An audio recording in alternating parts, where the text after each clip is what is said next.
ನಮಸ್ಕಾರ ಸ್ನೇಹಿತರೆ, ಜ್ಯೋತಿಷ್ಯ ಕಲ್ಪವೃಕ್ಷ ಚಾನಲ್ಗೆ ನಿಮ್ಮೆಲ್ಲರಿಗೂ ಆದರದ ಸ್ವಾಗತ. 2025 ಡಿಸೆಂಬರ್ ತಿಂಗಳಿನ ಮಿಥುನ ರಾಶಿಯವರಿಗೆ ಗೋಚಾರದ ದ್ವಾದಶ ರಾಶಿಗಳ ಶುಭ ಅಶುಭ ಫಲಗಳನ್ನ ತಿಳಿಯೋಣ. ಸ್ನೇಹಿತರೆ, ನಿಮ್ಮ ರಾಶಿಯಲ್ಲಿ ಗುರು ಇರುವರು. ಇನ್ನು ಸಿಂಹ ರಾಶಿಯಲ್ಲಿ ಕೇತು ಗ್ರಹ, ವೃಶ್ಚಿಕದಲ್ಲಿ ಶುಕ್ರ, ರವಿ, ಬುಧ ಗ್ರಹ, ಧನುರ್ರಾಶಿಯಲ್ಲಿ ಕುಜಗ್ರಹ, ಇನ್ನು ಕುಂಭದಲ್ಲಿ ರಾಹು ಗ್ರಹ, ನಂತರ ಮೀನದಲ್ಲಿ ಶನಿಗ್ರಹ ಇರುವರು. 15ರ ನಂತರ ಧನುರ್ರಾಶಿಗೆ ರವಿಯು ಪ್ರವೇಶವಾಗುವನು. ಇನ್ನು ಸ್ನೇಹಿತರೆ, ಕುಟುಂಬದಲ್ಲಿ ಸೌಖ್ಯ.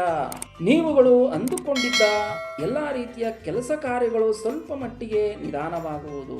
ಇನ್ನು ಗಂಡ ಹೆಂಡತಿಯ ನಡುವೆ ಮನಸ್ತಾಪ ಆಗುವ ಸಾಧ್ಯತೆಗಳಿರುವುದು. ಎಲ್ಲಾ ರೀತಿಯ ವ್ಯಾಪಾರಗಳಲ್ಲಿ ಒಳ್ಳೆಯ ಲಾಭವನ್ನು ನೀವು ಕಾಣುವಿರಿ. ಕೆಲವು ವರ್ಷಗಳಿಂದ ಮಕ್ಕಳಾಗದವರಿಗೆ ಮಕ್ಕಳಾಗುವ ಸೂಚನೆ, ಶುಭ ಫಲಗಳು ಸಿಗುವುದು. ಇನ್ನು ಸರ್ಕಾರಿ ಕೆಲಸಗಳಿಗೆ ಸಂಬಂಧಪಟ್ಟ ಎಲ್ಲಾ ರೀತಿಯ ವ್ಯವಹಾರಗಳಲ್ಲಿ ನಿಮಗೆ ಜಯ ಸಿಗುವ ಸಾಧ್ಯತೆ ಇದೆ. ಹೊಸದಾಗಿ ಭೂಮಿ, ಮನೆ ತೆಗೆದುಕೊಳ್ಳುವುದನ್ನು ಸ್ವಲ್ಪ ಮಟ್ಟಿಗೆ ಮುಂದೂಡುವುದು ಒಳ್ಳೆಯದು. ಓದುವ ವಿದ್ಯಾರ್ಥಿಗಳು ವಿದ್ಯಾಭ್ಯಾಸದಲ್ಲಿ ಒಳ್ಳೆಯ ಪ್ರಗತಿಯನ್ನು ಕಾಣುವಿರಿ. ಎಲ್ಲಾ ರೀತಿಯ ವ್ಯಾಪಾರಸ್ಥರಿಗೆ ಹೆಚ್ಚಿನ ಲಾಭವು ಸಿಗುವುದು. ಇನ್ನು ಹೊಸ ಹೊಸ ವಾಹನಗಳನ್ನು ತೆಗೆದುಕೊಳ್ಳುವವರು ಅದನ್ನು ಮುಂದೂಡುವುದು ಒಳ್ಳೆಯದು. ಬಂಧು ಮಿತ್ರರಿಂದ ಹಣದ ಸಹಾಯವಾಗುವುದು.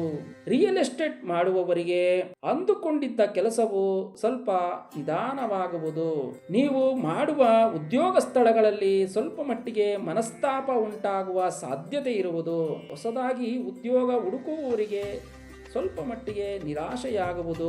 ಎಲ್ಲಾ ರೀತಿಯ ವಾಹನಗಳನ್ನು ಕೊಳ್ಳುವವರಿಗೆ ಒಳ್ಳೆಯ ಶುಭ ಫಲಗಳು. ಎಲ್ಲಾ ರೀತಿಯ ಬಟ್ಟೆ ವ್ಯಾಪಾರಿಗಳಿಗೆ ಒಳ್ಳೆಯ ಲಾಭವು ಸಿಗುವುದು.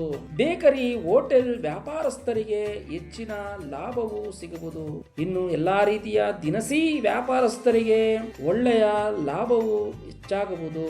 ಎಲ್ಲಾ ರೀತಿಯ ಸರ್ಕಾರಿ ಕೆಲಸಗಳಿಗೆ ಸಂಬಂಧಪಟ್ಟ ವ್ಯವಹಾರಗಳು ಸ್ವಲ್ಪ ಮಟ್ಟಿಗೆ ನಿಧಾನವಾಗುವುದು. ಕೃಷಿ ವ್ಯವಸಾಯ ಮಾಡುವ ರೈತರಿಗೆ ಅವರು ಬೆಳೆದ ಬೆಳೆಗೆ ತಕ್ಕಂತೆ ಅವರಿಗೆ ಹೆಚ್ಚಿನ ಲಾಭವು ಸಿಗುವುದು. ಎಲ್ಲಾ ರೀತಿಯ ಔಷಧಿ ವ್ಯಾಪಾರಿಗಳಿಗೆ ಹೆಚ್ಚಿನ ಲಾಭವು ಸಿಗುವ ಸಾಧ್ಯತೆ ಇರುವುದು.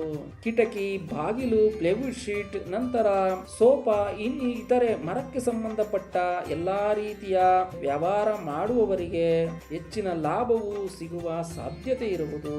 ಸ್ನೇಹಿತರೆ, ಇನ್ನು ನಿಮ್ಮ ಮೂಲ ಜಾತಕದ ಗ್ರಹಗಳ ಸ್ಥಾನದಿಂದ ಇನ್ನು ಹೆಚ್ಚಿನ ಶುಭ ಫಲಗಳನ್ನು ನೀವು ಕಾಣಬಹುದು.